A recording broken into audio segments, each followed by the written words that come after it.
একটা সময় ছিল যখন সবাই ভাবতো বাচ্চাকে খাওয়ানো মানে জোর করে চামচ দিয়ে মুখে খাবার ঢোকানো। কিন্তু জানেন কি, ভুল সময়ে ভুলভাবে খাওয়ানো আপনার শিশুর ভবিষ্যৎ খাওয়ার অভ্যাসকে নষ্ট করে দিতে পারে। ভয়ঙ্কর শোনাচ্ছে, তাই না?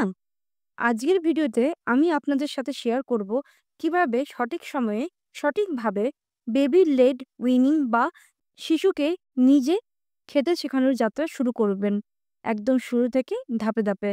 আর বিশ্বাস করুন, এই তথ্য যদি জানেন তাহলে আপনার সন্তানের খাওয়ার প্রতি ভয় বা অনীহা অনেকটাই কমে যাবে।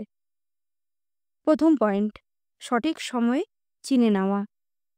প্রথম সমস্যাই হলো অনেকে জানেই না কবে থেকে শিশুকে নিজে খেতে শেখাতে হবে।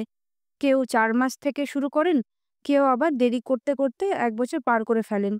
তাহলে সমাধান সমাধান হলো শিশুর সঠিক সময় সাধারণত 6 মাস বয়সের পর থেকে।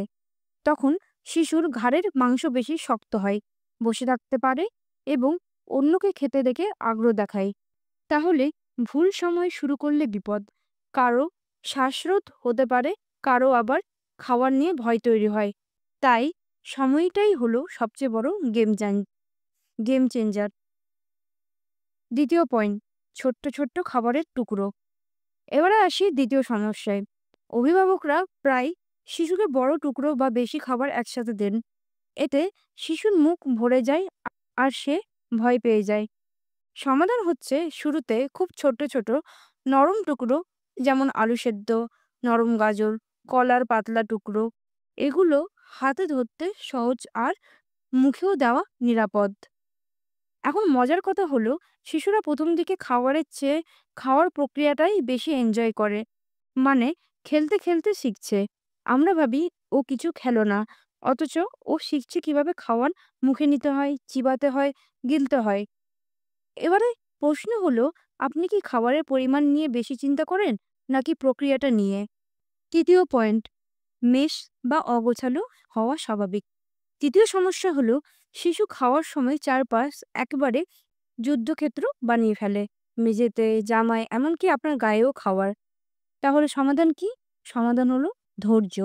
এটা শেখারই অংশ। শিশুকে পরিষ্কার জায়গায় বসান, বেবি সেফ হাই চেয়ার ব্যবহার করুন, আর জানবেন এই মেস মানে ও শেখার চেষ্টা করছে। যদি আপনি ভাবেন খাবার ফেলে দিচ্ছে মানে তো খেতে চাইছে না, সেটা কিন্তু বড় ভুল। আসলে শিশুর হাতে কলমে শেখার প্রথম ধাপ হলো এটাই। আর এই ধাপ এড়িয়ে গেলে ভবিষ্যতে খাবারের প্রতি অনীহা দেখা দিতে পারে। চতুর্থ পয়েন্ট, অভিভাবকের ভূমিকা। এখন আসি সবচেয়ে বড় সমস্যায়। অনেক মা বাবা ভাবেন আমার কাজ হলো শিশুর মুখের খাবার ঢোকানো, অথচ আসল ভূমিকা হলো গাইড করা, জোর করা নয়। সমাধান সমাধান হলো, আপনি নিজে খাওয়ার সময় শিশুকে সাথে বসান। বাচ্চা অনুকরণ করেও কিন্তু শেখে। আপনি যেমনটা করেন সেও তেমনটা করতে চেষ্টা করবেন। তাহলে আপনার ভূমিকা হলো সাপোর্ট করা, চেয়ার লিডার হওয়া, শিশুকে স্বাধীনভাবে শিখতে দেওয়া। পঞ্চম পয়েন্ট, সেফটি ফার্স্ট। এবার আসছে ভয়ের জায়গাটা, চোখিং বা শ্বাসরোধ। অনেক মা এই ভয়ে শিশুকে নিজে খেতে দিতে চান না। সমাধান হলো সঠিক খাবার বেছে নেওয়া। কখনোই শক্ত, ছোট গোল খাবার যেমন আঙ্গুর কিংবা বাদাম দেবেন না। খাওয়ার সময় নরম ও সহজে গেলা যায় এমন কিছু দিতে হবে।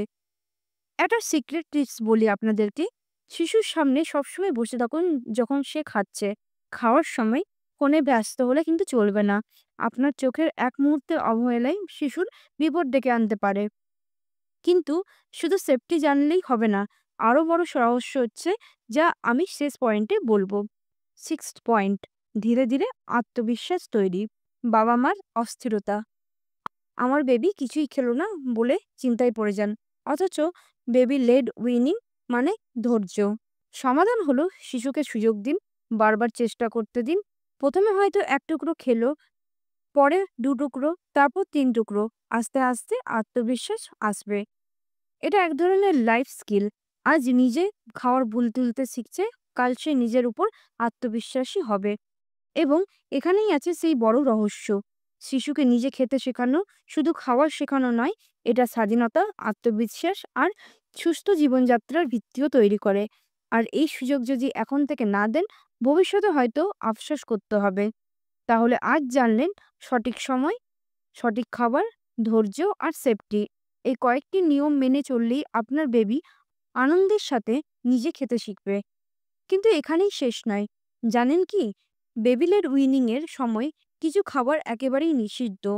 সেই তালিকা যদি না জানেন তাহলে বড় বিপদে পড়তে পারেন। আমাদের পরের ভিডিওতে থাকছে শিশুকে খাওয়ানোর সময় কোন খাবারগুলো এড়ানো জরুরি। মিস করলে কিন্তু বড় ভুল করবেন। তাই সাবস্ক্রাইব করে রাখুন আর বেল আইকন চাপুন যেন নোটিফিকেশন পান সবার আগে। ধন্যবাদ।